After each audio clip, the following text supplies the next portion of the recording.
Science of class 9th chapter 2 part number 6 page number 28, 29 and 30। Science हम आपको कुछ इस तरह समझाने की कोशिश करेंगे कि जिस तरह आप कोई बहुत बढ़िया इंटरेस्टिंग कहानी सुनते हैं या फिर देखते हैं तो उसमें आपका इंटरेस्ट लगातार बना रहता है। उसी तरह अगर आप साइंस को भी ध्यान से सुनिए तो आपका इंटरेस्ट लगातार बना रहे और आपको ज़रा सी भी बोरिंग महसूस ना हो।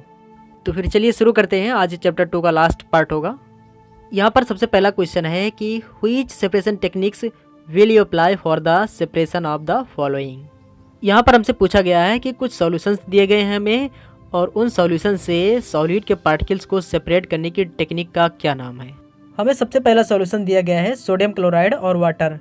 तो सोडियम क्लोराइड और वाटर के सॉल्यूशन में से सोडियम क्लोराइड को अगर सेपरेट करना चाहते हैं तो किस टेक्निक से सेपरेट कर सकते हैं हम। साल्ट को ही सोडियम क्लोराइड कहा जाता है। तो यहाँ पर हम आपको बता दें कि अगर साल्ट वाटर में घुला हुआ है मतलब डिज़ोल्व है और हम वाटर को सुखा दें अगर तो सॉल्ट ऑटोमेटिक उसमें से सेपरेट हो जाएगा। तो यहाँ पर हम इवेपोरेशन या फिर क्रिस्टलाइजेशन दोनों में से कोई भी एक मेथड इस्तेमाल करके वाटर और साल्ट को सेपरेट कर सकते हैं। अगर हम सॉल्यूशन को 100 डिग्री सेल्सियस पर हीट करें तो वाटर वेपर में कन्वर्ट हो करके एयर में चला जाएगा और हमारे पास सिर्फ साल्ट ही बचा रह जाएगा।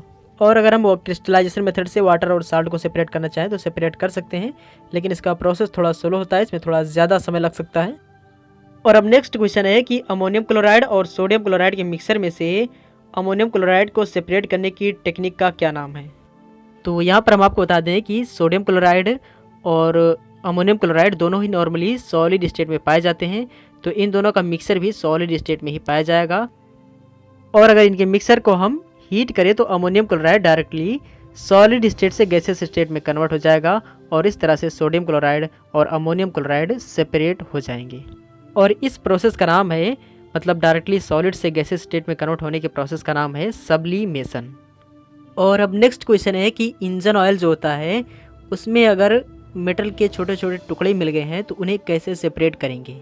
तो हम आपको बता दें कि इसमें हम फिल्ट्रेशन या फिर सेंट्रीफ्यूगेशन दोनों में से कोई भी एक टेक्निक का इस्तेमाल करके जो मेटल के छोटे छोटे टुकड़े हैं हम उन्हें ऑयल से सेपरेट कर सकते हैं।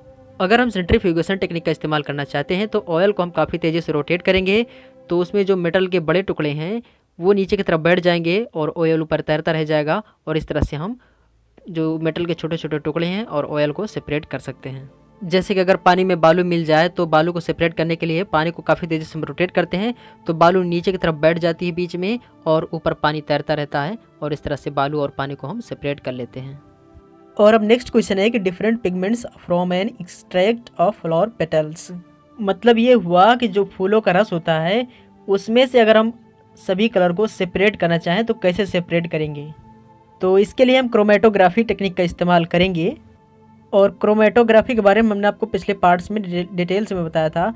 जैसे कि कोई अगर ब्लैक कलर की इंक की एक बूंद है तो उसमें बहुत सारे कलर्स आपस में मिले होते हैं और अगर सभी कलर को हम सेपरेट करना चाहते हैं तो हमें क्रोमेटोग्राफी टेक्निक का इस्तेमाल करना पड़ता है, जो कि हम पिछले पार्ट्स में डिटेल्स में देख चुके हैं।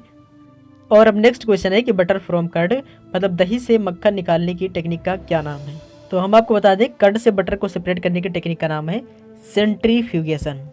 जब हम कर्ड को काफ़ी तेज़ी से रोटेट करेंगे तो कर्ड में जो बटर के पार्टिकल्स होंगे वो काफ़ी हल्के होते हैं और फिर वो ऊपर तैरने लगेंगे और कर्ड नीचे बैठ जाएगा और बटर ऊपर तैरने लगेगा। इस तरह से हम कर्ड और बटर को सेपरेट कर लेंगे और इसी टेक्निक का नाम है सेंट्रीफ्यूगेशन। और अब नेक्स्ट क्वेश्चन है कि ऑयल और वाटर के मिक्सर में से ऑयल और वाटर को कैसे सेपरेट करेंगे। तो हम आपको बता दें कि ऑयल और वाटर दोनों की डेंसिटी डिफरेंट होती है। ऑयल के पार्टिकल्स हल्के होते हैं जबकि वाटर के पार्टिकल्स भारी होते हैं। और जब हम मिक्सर को सेपरेटिंग फनल में भर करके थोड़ी देर तक के लिए डिस्टर्ब नहीं करेंगे, मतलब छोड़ देंगे, तो ऑयल ऊपर तैरने लगेगा और वाटर के पार्टिकल्स नीचे बढ़ जाएंगे और फिर इस तरह से हम ऑयल और वाटर को सेपरेट कर लेंगे। और अब नेक्स्ट क्वेश्चन है कि टी लीव्स फ्रॉम टी, मतलब चाय से चाय की पत्ती को कैसे सेपरेट करते हैं। तो इसको तो हम जानते हैं कि फिल्ट्रेशन टेक्निक का इस्तेमाल करके हम चाय की पत्ती को चाय से सेपरेट कर सकते हैं बड़ी आसानी से। और अब नेक्स्ट क्वेश्चन है कि आयरन पिन्स फ्रॉम सैंड, मतलब लोहे की पिन को बालू से कैसे सेपरेट कर सकते हैं। यहाँ पर हम देख रहे हैं कि ये आयरन की पिन्स है, मतलब इसे हम मैग्नेट से भी सेपरेट कर सकते हैं। तो इस मेथड का नाम है मैग्नेटिक सेपरेशन। और अब नेक्स्ट क्वेश्चन है कि व्हीट ग्रेन्स फ्रॉम हस्क, मतलब भूसे से गेहूं के दाने को कैसे सेपरेट करते हैं। तो हम आपको बता दें कि इस मेथड का नाम है विनोइंग। मतलब घरों में आपने लेडीज़ को देखा होगा कि वो गेहूं या चावल को कैसे बीनती हैं हाथ से, और एक उनके पास सूप होता है जिससे वो फटक करके उसको साफ़ करती हैं, मतलब सेपरेट करती हैं। और अब नेक्स्ट क्वेश्चन है कि fine mud particles suspended in water, मतलब कि अगर वाटर में बालू या मिट्टी के पार्टिकल्स मिले हुए हैं तो हम उन्हें कैसे सेपरेट कर सकते हैं। तो हम आपको बता दें, इसके लिए हम सेंट्रीफ्यूगेशन मेथड का इस्तेमाल करके बालू या मिट्टी के पार्टिकल्स को पानी से सेपरेट कर सकते हैं। और अब नेक्स्ट क्वेश्चन है कि right the steps you would use for making tea, मतलब कि चाय बनाने में कौन कौन से मेथड का इस्तेमाल करना पड़ता है। और फिर इसी क्वेश्चन में और भी आ गया है कि solution, solvent, solute, dissolve, soluble, insoluble, filtrate and rigid का मतलब बताइए। तो हम आपको बता दें, सबसे पहले किसी बर्तन में या फिर केतली में हम वाटर लेंगे थोड़ा सा। तो यहाँ पर वाटर क्या है, वाटर एक सॉल्वेंट है। और फिर वाटर को हम तब तक हीट करेंगे जब तक कि वो बॉयल ना करने लगे। और जब वाटर बॉयल करने लगे तो इसमें हम मिल्क डाल देंगे, और मिल्क यहाँ पर एक सॉल्यूट है। वाटर और मिल्क को आपस में मिलाने से जो मिक्सर बनेगा इसे ही कहेंगे सॉल्यूशन। और फिर मिल्क और वाटर का जो सॉल्यूशन बना है इसमें हम चाय की पत्ती डाल देंगे। यहाँ पर हम देख सकते हैं कि चाय की पत्ती चाय में घुलेगी तो नहीं, लेकिन उसका कुछ ना कुछ कलर चाय में ज़रूर चला जाएगा। तो यहाँ पर चाय की पत्ती का जो कलर चाय में चला गया है उसे कहेंगे फिल्ट्रेट, और जो चाय की पत्ती बची रह गई है जो नहीं घुली, मतलब उसे कहेंगे रिजिड। और फिर सबसे लास्ट में हम शुगर को घोलेंगे, मतलब शुगर को डिज़ोल्व करेंगे चाय में, और फिर चाय बन करके तैयार हो जाएगी। तो चाय में जो चीज़ें घुल जाती हैं जैसे कि शुगर, तो उसे हम कहेंगे कि ये सॉल्युबल है, और जो चीज़ें नहीं घुल पाती जैसे कि चाय पत्ती, उसे हम कहेंगे कि ये इनसॉल्युबल है। मुझे उम्मीद है कि यहाँ पर दिए गए हर वर्ड की मीनिंग अब आप समझ गए होंगे। अगर आप नहीं समझ पाए तो मुझे कमेंट कर सकते हैं, या फिर आप वीडियो को बैक करके भी देख सकते हैं। और अब नेक्स्ट क्वेश्चन है सॉल्युबिलिटी के बारे में, कि किस सब्सटेंस की सॉल्युबिलिटी कम है और किसकी ज़्यादा है। मतलब कि 100 ग्राम वाटर में कौन सा सब्सटेंस ज़्यादा घोला जा सकता है और कौन सा सब्सटेंस कम, जबकि सभी का टेम्परेचर बराबर है। और हमें यहाँ 4 सब्सटेंसेस की सॉल्युबिलिटी भी दे दी गई है टेबल बना करके, कि किस सब्सटेंस की सॉल्युबिलिटी ज़्यादा है और किस सब्सटेंस की कम। और यहाँ पर सबसे पहला सब्सटेंस दिया गया है पोटेशियम नाइट्रेट, और सबसे पहला टेम्परेचर दिया गया है 283 केल्विन। मतलब कि 283 केल्विन टेम्परेचर पर मैक्सिमम 21 ग्राम पोटेशियम नाइट्रेट ही 100 ग्राम वाटर में घोला जा सकता है, इससे ज़्यादा नहीं। और अगर हम और ज़्यादा पोटेशियम नाइट्रेट 100 ग्राम वाटर में घोलना चाहते हैं तो फिर हमें टेम्परेचर बढ़ाना पड़ेगा। जैसे कि अगर हम टेम्परेचर 293 केल्विन बढ़ा दें तो हम 32 gram potassium nitrate 100 gram water में घोल सकते हैं। इसी तरह अगर हम जितना टेम्परेचर बढ़ाते जाएंगे सॉल्युबिलिटी बढ़ती जाएगी। इसी तरह अगर हम टेम्परेचर बढ़ा करके 353 केल्विन कर दें तो फिर हम 167 gram potassium nitrate 100 gram water में घोल सकते हैं। इसी तरह यहाँ पर बाकी 3 और भी सब्सटेंसेस दिए गए हैं जिनकी सॉल्युबिलिटी भी दी गई है। और अब सबसे पहला क्वेश्चन है कि 313 केल्विन टेम्परेचर पर 50 ग्राम वाटर में मैक्सिमम कितना पोटेशियम नाइट्रेट घोला जा सकता है। और हमें यहाँ जो ऊपर टेबल बना करके दी गई है सॉल्युबिलिटी की, ये हमें 100 ग्राम वाटर पर दी गई है। और अगर आप यहाँ ऊपर हम टेबल में ध्यान से देखें तो 100 ग्राम वाटर में 313 केल्विन टेम्परेचर पर मैक्सिमम 62 ग्राम पोटेशियम नाइट्रेट ही घोला जा सकता है। लेकिन हमसे क्वेश्चन में 100 ग्राम की बजाय 50 ग्राम वाटर में 313 केल्विन टेम्परेचर पर मैक्सिमम कितना पोटेशियम नाइट्रेट घोला जा सकता है, ये पूछा गया है हमसे। यहाँ पर हम देख पा रहे हैं कि टेबल में और क्वेश्चन में हर चीज़ें सेम है। फ़र्क सिर्फ इतना है कि टेबल में 100 ग्राम वाटर लिया गया था और क्वेश्चन में 50 ग्राम वाटर लिया गया है। तो हम आपको बता दें कि जब वही सेम टेम्परेचर पर 100 ग्राम वाटर में 62 ग्राम पोटेशियम नाइट्रेट घोला जा सकता है, तो 100 ग्राम की बजाय 50 ग्राम वाटर में 62 ग्राम की बजाय 31 ग्राम पोटेशियम नाइट्रेट घोला जा सकता है। मुझे उम्मीद है कि इसका आंसर आप समझ गए होंगे। अगर आप नहीं समझ पाए हैं तो एक बार वीडियो को बैक करके फिर से देखिए और टेबल को ध्यान से पढ़िए। यहाँ पर इस क्वेश्चन में जाहिर सी बात है कि जब हम वाटर घटा रहे हैं, मतलब वाटर को 100 ग्राम से 50 ग्राम कर रहे हैं, तो पोटेशियम नाइट्रेट भी हमें घटाना ही पड़ेगा। उसे भी हमें 62 ग्राम से 31 ग्राम करना ही पड़ेगा, क्योंकि ज़्यादा वाटर रहेगा तो ज़्यादा पोटेशियम नाइट्रेट भी हम घोल पाएंगे और कम वाटर रहेगा तो कम पोटेशियम नाइट्रेट हम घोल पाएंगे। और अब नेक्स्ट क्वेश्चन है कि 353 केल्विन टेम्परेचर पर पोटेशियम क्लोराइड का एक सैचुरेटेड सॉल्यूशन बनाया गया। 353 केल्विन टेम्परेचर पर सैचुरेटेड सॉल्यूशन का मतलब है कि अब इस टेम्परेचर पर और ज़्यादा पोटेशियम नाइट्रेट नहीं घोला जा सकता। और अब क्वेश्चन में आगे है कि अगर सॉल्यूशन का टेम्परेचर घटाया जाए, मतलब सॉल्यूशन का टेम्परेचर 353 केल्विन से कम किया जाए तो फिर क्या होगा। तो हम जानते हैं कि जब हम टेम्परेचर बढ़ाते हैं तो सॉल्युबिलिटी बढ़ती है, मतलब ज़्यादा से ज़्यादा सॉल्यूट फिर हम घोल पाते हैं जब टेम्परेचर बढ़ाते हैं। लेकिन जब हम टेम्परेचर घटाएंगे तो फिर कम सॉल्यूट हम घोल पाएंगे ना, तो इसलिए यहाँ पर टेम्परेचर घटाया जा रहा है तो सॉल्यूट फिर कम घुलना चाहिए। लेकिन हम सॉल्यूट तो टेम्परेचर बढ़ा करके पहले घोल चुके हैं, उसके बाद हम टेम्परेचर को घटा रहे हैं। तो जब टेम्परेचर हम घटा देंगे तो यहाँ पर ऐसा होगा कि कुछ पोटेशियम क्लोराइड क्रिस्टल के फॉर्म में सॉल्यूशन से अलग हो जाएगा। ऐसा इसलिए होगा क्योंकि कम टेम्परेचर पर कम ही सॉल्यूट हम घोल सकते हैं, ज़्यादा टेम्परेचर पर ज़्यादा। तो जब टेम्परेचर कम कर देंगे तो कुछ उसमें से सॉल्यूट बाहर हो जाएगा।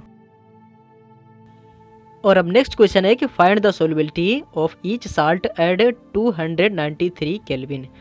Which salt has the highest solubility at this temperature.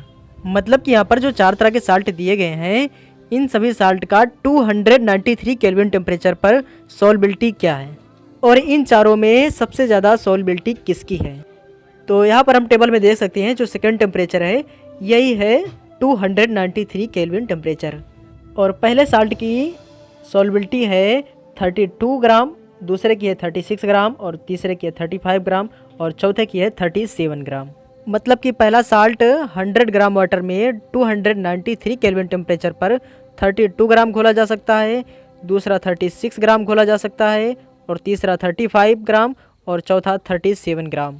और इन चारों में सबसे ज़्यादा अमोनियम क्लोराइड 37 ग्राम घोला जा सकता है।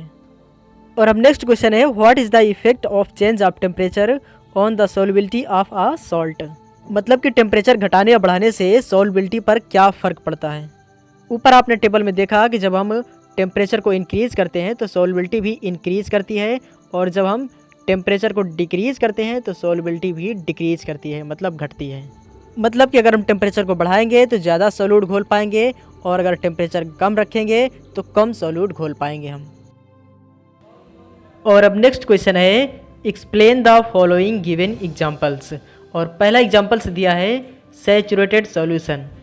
मतलब कि सैचुरेटेड सॉल्यूशन किसे कहते हैं। तो सैचुरेटेड सॉल्यूशन उस सॉल्यूशन को कहते हैं जिस सॉल्यूशन में किसी फिक्स टेम्परेचर पर और ज़्यादा सॉल्यूट के पार्टिकल्स नहीं घोले जा सकते। एग्जाम्पल के लिए जैसे कि हमने पीछे टेबल में देखा था कि 100 ग्राम वाटर में 283 केल्विन पर सिर्फ 21 ग्राम पोटेशियम नाइट्रेट ही घोला जा सकता है, इससे ज़्यादा पोटेशियम नाइट्रेट नहीं घोला जा सकता। तो किसी फिक्स टेम्परेचर पर किसी सॉल्यूशन में मैक्सिमम जितना सॉल्यूट घोला जा सकता है उसे उस सॉल्यूशन की सॉल्युबिलिटी कहते हैं। मतलब ये भी कह सकते हैं कि वो सॉल्यूशन अब सैचुरेटेड सॉल्यूशन बन चुका है। और अब नेक्स्ट क्वेश्चन है कि प्योर सब्सटेंस किसे कहते हैं। तो हम आपको बता दें कि प्योर सब्सटेंस की सिंपल सी डिफिनेशन ये है कि जिस मैटर के सभी पार्टिकल्स का नेचर एक जैसा हो, मतलब सभी पार्टिकल्स एक जैसे हों, उस मैटर को हम कहेंगे प्योर सब्सटेंस। एग्जाम्पल के लिए जैसे कि डिस्टिल वाटर, तो वाटर में सभी पार्टिकल्स एक ही टाइप के होते हैं, मतलब सभी वाटर के ही पार्टिकल्स होते हैं, H2O मीन्स। तो वाटर एक प्योर सब्सटेंस है, जबकि मिल्क एक इम्प्योर सब्सटेंस है, क्योंकि मिल्क में कई तरह के पार्टिकल्स पाए जाते हैं, जिसमें फैट, प्रोटीन, वाटर और भी बहुत सारे पार्टिकल्स पाए जाते हैं। तो उसमें सभी पार्टिकल्स का नेचर डिफरेंट है, इसलिए मिल्क प्योर सब्सटेंस नहीं है, जबकि वाटर एक प्योर सब्सटेंस है। और अब नेक्स्ट क्वेश्चन है कि कोलाइड किसे कहते हैं, मतलब कोलाइडल सॉल्यूशन किसे कहते हैं। तो हम आपको बता दें कि कोलाइड सॉल्यूशंस भी हेट्रोजीनियस मिक्सर की ही कैटेगरी में आते हैं, लेकिन इनके पार्टिकल्स इतने छोटे होते हैं कि इन्हें नॉर्मली आंखों से नहीं देखा जा सकता और इनके सॉल्यूशंस को देखने में लगता है कि ये होमोजीनियस मिक्सर हैं, लेकिन ऐसा नहीं है, ये होमोजीनियस मिक्सर नहीं है, बल्कि एक हेट्रोजीनियस मिक्सर की कैटेगरी में आते हैं। कोलाइडल सॉल्यूशन हेट्रोजीनियस मिक्सर की कैटेगरी में इसलिए आते हैं क्योंकि इनमें टिंडल इफेक्ट पाया जाता है। मतलब अगर आप इस पर टार्च की लाइट मारेंगे तो ये टार्च की लाइट को स्कैटर कर देते हैं। एग्जाम्पल के लिए जैसे कि वाटर और मिल्क का मिक्सर, या फिर वाटर में आप इंक मिक्स कर दीजिए, तो इस तरह के जितने भी सॉल्यूशंस होते हैं इन्हें कहते हैं कोलाइडल सॉल्यूशन। और कोलाइडल सॉल्यूशन की एक प्रॉपर्टी ये भी होती है कि अगर इनके सॉल्यूशन को डिस्टर्ब ना करें तब भी इनके पार्टिकल्स नीचे की तरफ सेटल नहीं होते। मतलब जैसे कि वाटर में मिल्क या फिर इंक के पार्टिकल्स एक बार अगर घुल गए तो ये दोबारा नीचे नहीं बैठते हैं। और अब नेक्स्ट क्वेश्चन है कि सस्पेंशन किसे कहते हैं। तो हम आपको बता दें कि सस्पेंशन जो होते हैं ये भी हेट्रोजीनियस मिक्सचर्स की ही कैटेगरी में आते हैं, लेकिन इनके पार्टिकल्स कोलाइडल सॉल्यूशन के पार्टिकल से बड़े होते हैं। एग्जाम्पल के लिए जैसे कि बालू या मिट्टी को पानी में घोल दिया जाए तो इस तरह के जितने भी सॉल्यूशंस होते हैं इन्हें कहते हैं सस्पेंशन। सस्पेंशन में भी टेंटल इफेक्ट पाया जाता है। अगर इनमें हम टार्च की लाइट मारें तो ये टार्च की लाइट को स्कैटर करते हैं, लेकिन अगर हम सस्पेंशन को थोड़ी देर तक डिस्टर्ब ना करें तो इसमें जो सॉल्यूट के पार्टिकल्स होते हैं, मतलब बालू या मिट्टी के जो पार्टिकल्स होते हैं, वो नीचे की तरफ सरफेस पर बैठने लगते हैं और फिर इनमें टेंडल इफेक्ट नहीं दिखाई पड़ता। अगर इन पर आप फिर टार्च की लाइट मारेंगे तो ये टार्च की लाइट को स्कैटर नहीं करेंगे। और अब नेक्स्ट क्वेश्चन है कि classify each of the following as a homogeneous और हेट्रोजीनियस मिक्सचर। मतलब कि यहाँ पर हमें कुछ मिक्सर दिए गए हैं और हमें बताना है कि इनमें से कौन सा मिक्सर होमोजीनियस है और कौन सा हेट्रोजीनियस। तो सबसे पहले हम जान लेते हैं कि होमोजीनियस मिक्सर किसे कहते हैं और हेट्रोजीनियस मिक्सर्स किसे कहते हैं। एग्जाम्पल के लिए जैसे कि वाटर और साल्ट का जो मिक्सर होता है ये एक होमोजीनियस मिक्सर है, जबकि वाटर और बालू की मिट्टी का जो मिक्सर है ये एक हेट्रोजीनियस मिक्सर है। पहला डिफरेंस तो यही है कि होमोजीनियस मिक्सर्स में टिंडल इफेक्ट नहीं पाया जाता, मतलब ये लाइट को स्कैटर नहीं करते, जबकि हेट्रोजीनियस मिक्सर्स होते हैं वो लाइट को स्कैटर करते हैं, मतलब उसमें टिंडल इफेक्ट पाया जाता है। दूसरा डिफरेंस ये है कि होमोजीनियस मिक्सर के पार्टिकल्स हमें नॉर्मली आंखों से दिखाई नहीं पड़ते, जबकि हेट्रोजीनियस मिक्सर के पार्टिकल्स हमें दिखाई पड़ते हैं। तो यहाँ पर सबसे पहला एग्जाम्पल दिया है सोडा वाटर। तो सोडा वाटर भी एक होमोजीनियस मिक्सर की कैटेगरी में आता है क्योंकि इसके भी पार्टिकल्स हमें नॉर्मली आंखों से दिखाई नहीं पड़ते। और दूसरा एग्जाम्पल दिया गया है वुड का, मतलब लकड़ी, होमोजीनियस है या फिर हेट्रोजीनियस। तो हम आपको बता दें कि वुड एक हेट्रोजीनियस मिक्सर है क्योंकि इसमें भी ढेर सारे पार्टिकल्स आपस में मिले होते हैं और जो कि हमें दिखाई भी पड़ते हैं। और अब नेक्स्ट क्वेश्चन है कि एयर होमोजीनियस है या फिर हेट्रोजीनियस। तो एयर के भी पार्टिकल्स हमें नॉर्मली आंखों से नहीं दिखाई पड़ते, जबकि एयर में बहुत सारे पार्टिकल्स आपस में मिले होते हैं। तो एयर एक होमोजीनियस मिक्सर है, न कि हेट्रोजीनियस। और अब नेक्स्ट क्वेश्चन है सॉइल, मतलब मिट्टी, होमोजीनियस है या फिर हेट्रोजीनियस। तो सॉइल एक हेट्रोजीनियस मिक्सर है, ना कि होमोजीनियस, क्योंकि सॉइल में भी कई तरह के पार्टिकल्स आपस में मिले होते हैं और हमें सॉइल के पार्टिकल्स दिखाई भी पड़ते हैं। और अब नेक्स्ट क्वेश्चन है वाइनेजर। वाइनेजर होमोजीनियस है या फिर हेट्रोजीनियस। तो हम आपको बता दें कि वाइनेजर भी एक होमोजीनियस मिक्सर है क्योंकि वाइनेजर में भी कई तरह के पार्टिकल्स मिले होते हैं, लेकिन इनके पार्टिकल्स हमें नॉर्मली आंखों से दिखाई नहीं पड़ते। और अब नेक्स्ट क्वेश्चन है कि फिल्टर टी होमोजीनियस मिक्सर है या फिर हेट्रोजीनियस। तो हम आपको बता दें कि फ़िल्टर टी होमोजीनियस मिक्सर है, ना कि हेट्रोजीनियस, क्योंकि फ़िल्टर टी के भी पार्टिकल्स हमें दिखाई नहीं पड़ते, जबकि फ़िल्टर टी में कई तरह के पार्टिकल्स आपस में मिले हुए होते हैं। और अब नेक्स्ट क्वेश्चन है कि how would you confirm that a colourless liquid given to you is pure water. मतलब कि अगर आपके पास कोई कलरलेस लिक्विड है तो कैसे आप पता लगाएंगे कि वो एक वाटर है या फिर नहीं। तो हम आपको बता दें कि हर लिक्विड्स का अपना डिफरेंट बॉइलिंग पॉइंट होता है और वाटर का बॉइलिंग पॉइंट है 100 डिग्री सेल्सियस। तो हमारे पास जो कलरलेस लिक्विड है अगर उसे हम बॉयल करें और वो 100 डिग्री सेल्सियस पर बॉयल करने लगे तो वो वाटर होगा, और अगर नहीं करता बॉयल तो फिर वाटर नहीं होगा। और अब नेक्स्ट क्वेश्चन है कि which of the following materials fall in the category of a pure substance. मतलब कि यहाँ पर हमें कुछ सब्सटेंस दिए गए हैं और हमें बताना है कि इनमें से कौन सा प्योर सब्सटेंस है और कौन सा इम्प्योर। तो हम आपको बता दें कि प्योर सब्सटेंस उन्हें कहते हैं जिनके सभी पार्टिकल्स एक जैसे हों, जैसे कि वाटर, और इम्प्योर सब्सटेंस उन्हें कहते हैं जिनके सभी पार्टिकल्स एक जैसे नेचर के नहीं होते, जैसे कि मिल्क। तो हमें सबसे पहला सब्सटेंस दिया गया है आइस। तो आइस हमें बताना है कि प्योर सब्सटेंस है या फिर इम्प्योर। तो हम आपको बता दें कि आइस एक प्योर सब्सटेंस है क्योंकि आइस के सभी पार्टिकल्स एक ही जैसे नेचर के होते हैं, इसलिए आइस एक प्योर सब्सटेंस है। और दूसरा सब्सटेंस हमें दिया गया है मिल्क। तो हम आपको बता दें कि मिल्क एक इम्प्योर सब्सटेंस है क्योंकि मिल्क में कई तरह के पार्टिकल्स आपस में मिले होते हैं और सभी का नेचर डिफरेंट होता है, जैसे कि मिल्क में प्रोटीन, विटामिन, वाटर और भी कई तरह के पार्टिकल्स आपस में मिले हुए होते हैं। और अब नेक्स्ट सब्सटेंस है हमारे पास आयरन। तो हम आपको बता दें कि आयरन एक प्योर सब्सटेंस है क्योंकि आयरन के सभी पार्टिकल्स एक ही नेचर के होते हैं, मतलब जो आयरन की रॉड होती है या फिर जो भी आयरन की चीज़ें होती हैं उसमें सिर्फ आयरन के ही पार्टिकल्स पाए जाते हैं, ना कि किसी और चीज़ के, इसलिए आयरन एक प्योर सब्सटेंस है। और अब नेक्स्ट सब्सटेंस हमारे पास हाइड्रोक्लोरिक एसिड। इसका केमिकल फॉर्मूला होता है HCl। तो HCl भी एक प्योर सब्सटेंस है क्योंकि इसके भी सभी पार्टिकल्स एक ही जैसे नेचर के होते हैं, मतलब इसमें कोई भी मिलावट नहीं होती है। और अब नेक्स्ट सब्सटेंस हमारे पास कैल्शियम ऑक्साइड।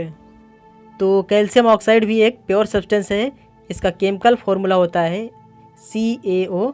और कैल्शियम ऑक्साइड के सभी पार्टिकल्स का नेचर एक जैसा होता है, इसमें भी कोई मिलावट नहीं होती, इसलिए ये एक प्योर सब्सटेंस है।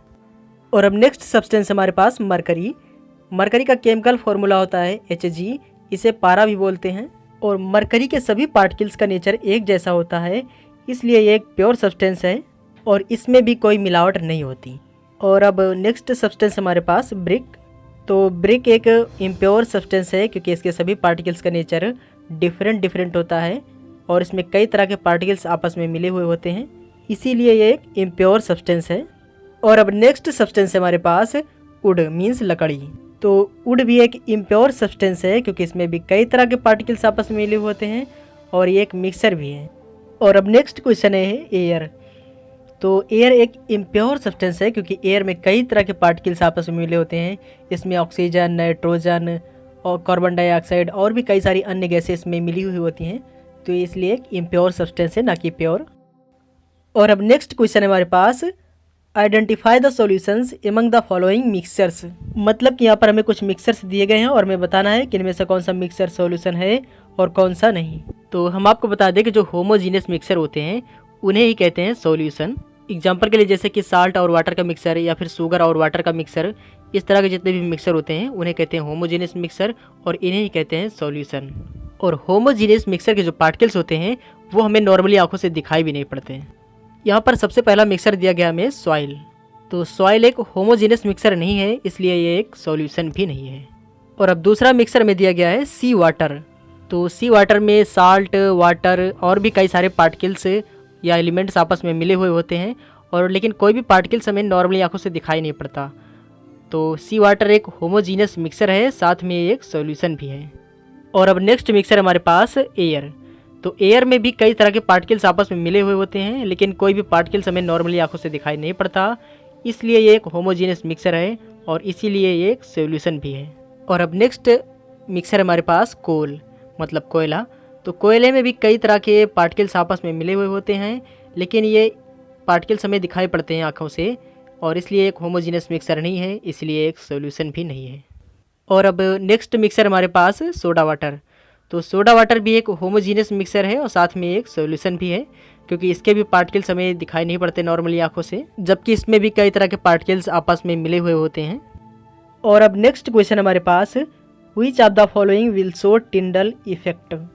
मतलब कि यहाँ पर हमें कई तरह के मिक्सर दिए गए हैं और हमें बताना है कि इनमें से किस मिक्सर में टिंडल इफेक्ट दिखाई पड़ेगा और किस में नहीं। तो हम आपको बता दें कि जो कोलाइडल सोल्यूशन होते हैं सिर्फ उन्हीं में टिंडल इफेक्ट दिखाई पड़ता है, बाकी सॉल्यूशंस में टिंडल इफेक्ट नहीं दिखाई पड़ता। और कोलाइडल सॉल्यूशन जो होते हैं हेट्रोजीनियस मिक्सर की ही कैटेगरी में आते हैं। कोलाइडल सॉल्यूशन के जो पार्टिकल्स होते हैं वो इतने छोटे होते हैं कि हमें नॉर्मली आंखों से दिखाई तो नहीं पड़ते, लेकिन इतने बड़े ज़रूर होते हैं कि ये लाइट को स्कैटर करते हैं, तभी इनमें टिंडल इफेक्ट दिखाई पड़ता है। यहाँ पर सबसे पहला सॉल्यूशन हमें दिया गया सॉल्ट सॉल्यूशन। तो साल्ट का जो सॉल्यूशन होता है ये एक होमोजीनियस मिक्सर है, ना कि हेट्रोजीनियस, और ये टार्च की लाइट को स्कैटर भी नहीं करता, इसलिए कोलाइडल सॉल्यूशन नहीं है, इसलिए इसमें टिंडल इफेक्ट हमें दिखाई नहीं पड़ेगा। अगर हम साल्ट के सॉल्यूशन पर टार्च की लाइट मारें तो टार्च की लाइट आर पार सीधा निकल जाएगी, कोई भी टिंडल इफेक्ट हमें नज़र नहीं आएगा। और नेक्स्ट मिक्सर है अब हमारे पास मिल्क। और मिल्क एक कोलाइडल सॉल्यूशन है क्योंकि मिल्क टार्च की लाइट को स्कैटर करता है।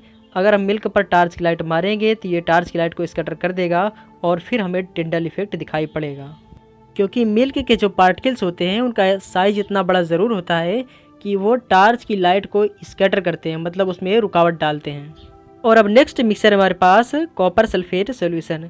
तो कॉपर सल्फेट का सॉल्यूशन भी एक कोलाइडल सॉल्यूशन नहीं है, इसलिए इसमें भी टिंडल इफेक्ट दिखाई नहीं पड़ेगा, क्योंकि कॉपर सल्फेट का जो सॉल्यूशन के जो पार्टिकल्स होते हैं वो बहुत ही बारीक होते हैं, मतलब बहुत ही छोटे होते हैं। ये टार्च की लाइट को स्कैटर नहीं करते हैं, इसलिए इसमें टिंडल इफेक्ट दिखाई नहीं पड़ता। और अब लास्ट सॉल्यूशन हमारे पास स्टार्च सॉल्यूशन। तो स्टार्च सॉल्यूशन भी एक कोलाइडल सॉल्यूशन है, इसलिए इसमें भी टिंडल इफेक्ट दिखाई पड़ता है हमें। और अब नेक्स्ट क्वेश्चन है हमारे पास, classify the following into elements, compounds and mixtures. मतलब कि यहाँ पर हमें कुछ मैटर्स दिए गए हैं और हमें बताना है कि इनमें से कौन सा एलिमेंट्स है, कौन सा कंपाउंड्स और कौन सा मिक्सर्स। तो सबसे पहले हम इन तीनों के बारे में जान लेते हैं कि एलिमेंट्स क्या होता है, कंपाउंड्स क्या होता है और मिक्सर्स क्या होता है। तो एलिमेंट्स उसे कहते हैं जो किसी मैटर का सबसे बेसिक फॉर्म होता है, मतलब कोई भी मैटर जिन छोटे छोटे पार्टिकल से मिल करके बना होता है, जिसको और ज़्यादा तोड़ा नहीं जा सकता छोटे पार्टिकल्स में, उसे कहते हैं एलिमेंट्स। मतलब कि दुनिया की हर चीज़ किसी न किसी छोटे पार्टिकल से मिल करके ज़रूर बनी है, तो वो जो छोटा पार्टिकल्स है वही है एलिमेंट। और अब नेक्स्ट थिंग्स हमारे पास कंपाउंड्स। और कंपाउंड्स तब बनता है जब दो या दो से अधिक एलिमेंट्स आपस में एक दूसरे से केमिकल बॉन्डिंग के ज़रिए बंधे हुए होते हैं। और अब हम बात करते हैं मिक्सर्स के बारे में। जब दो या दो से अधिक एलिमेंट्स या कंपाउंड्स आपस में एक दूसरे से मिक्स हो जाएं, लेकिन कोई नया कंपाउंड मतलब कोई नई चीज़ ना बनाए, तब उसे हम कहेंगे मिक्सर। यहाँ पर सबसे पहला हमें दिया गया है सोडियम। तो सोडियम एलिमेंट्स है या कंपाउंड्स है या फिर मिक्सर है। तो हम आपको बता दें कि सोडियम एक एलिमेंट्स है, क्योंकि ये एक सिंगल एलिमेंट्स होता है, इसके साथ दूसरा कोई एलिमेंट्स या कंपाउंड्स मिक्स नहीं होता। सोडियम का केमिकल फॉर्मूला होता है Na। और अब नेक्स्ट थिंग्स है हमारे पास सॉइल। तो सॉइल एक मिक्सर है, क्योंकि इसमें बहुत सारे एलिमेंट्स या फिर कंपाउंड्स आपस में एक दूसरे से मिक्स होते हैं, लेकिन सभी के एलिमेंट्स या कंपाउंड्स आपस में मिक्स होने के बाद भी एक दूसरे के बीच केमिकल बॉन्डिंग नहीं रहती। तो ये सिर्फ एक मिक्सर ही होता है, ना कि कोई कंपाउंड। और अब नेक्स्ट थिंग्स हमारे पास है शुगर सॉल्यूशन। तो शुगर सॉल्यूशन भी एक मिक्सर ही है, ना कि कोई कंपाउंड, क्योंकि इसमें शुगर के पार्टिकल्स और वाटर के पार्टिकल्स सिर्फ आपस में एक दूसरे से मिक्स होते हैं, ना कि मिक्स होकर के कोई नया कंपाउंड बनाते हैं। तो जब तक कोई नया कंपाउंड नहीं बनाएंगे, ये तब तक सिर्फ एक मिक्सर ही कहलाएंगे। और अब नेक्स्ट थिंग्स हमारे पास सिल्वर। तो सिल्वर एक एलिमेंट्स है, ना कि कोई मिक्सर या कंपाउंड्स, क्योंकि सिल्वर एक सिंगल टाइप का एलिमेंट्स है। इसमें दो या दो से अधिक एलिमेंट्स आपस में नहीं मिक्स होते, बल्कि इसमें सिर्फ एक ही एलिमेंट होता है और इसका केमिकल फॉर्मूला होता है Ag। और अब नेक्स्ट थिंग्स हमारे पास कैल्शियम कार्बोनेट। तो कैल्शियम कार्बोनेट एक कंपाउंड्स है, क्योंकि इसमें दो या दो से अधिक एलिमेंट्स आपस में एक दूसरे से केमिकल बॉन्डिंग के जरिए बंधे हुए होते हैं। कैल्शियम कार्बोनेट का केमिकल फॉर्मूला होता है CaCO3। मतलब कि इसमें एक से ज़्यादा एलिमेंट्स आपस में एक दूसरे से केमिकल बॉन्डिंग के ज़रिए जुड़े हुए हैं, इसलिए ये कंपाउंड है, ना कि एलिमेंट या मिक्सर। और अब नेक्स्ट थिंग्स हमारे पास टिन। तो टिन एक एलिमेंट्स है, ना कि कोई नया कंपाउंड्स या मिक्सर। तो टिन एक सिंगल टाइप एलिमेंट्स है, इसका केमिकल फॉर्मूला होता है Sn। इसमें दो या दो से अधिक एलिमेंट्स या कंपाउंड्स आपस में मिक्स नहीं होते, तो ये एक सिर्फ एलिमेंट्स ही है, ना कि कंपाउंड्स या मिक्सर। और अब नेक्स्ट थिंग्स हमारे पास सिलिकॉन। तो सिलिकॉन भी एक सिंगल टाइप का एलिमेंट्स है, इसमें भी दो या दो से अधिक एलिमेंट्स या कंपाउंड्स आपस में मिक्स नहीं होते हैं, तो ये भी एक सिर्फ एलिमेंट्स ही है। सिलिकॉन का केमिकल फॉर्मूला होता है Si।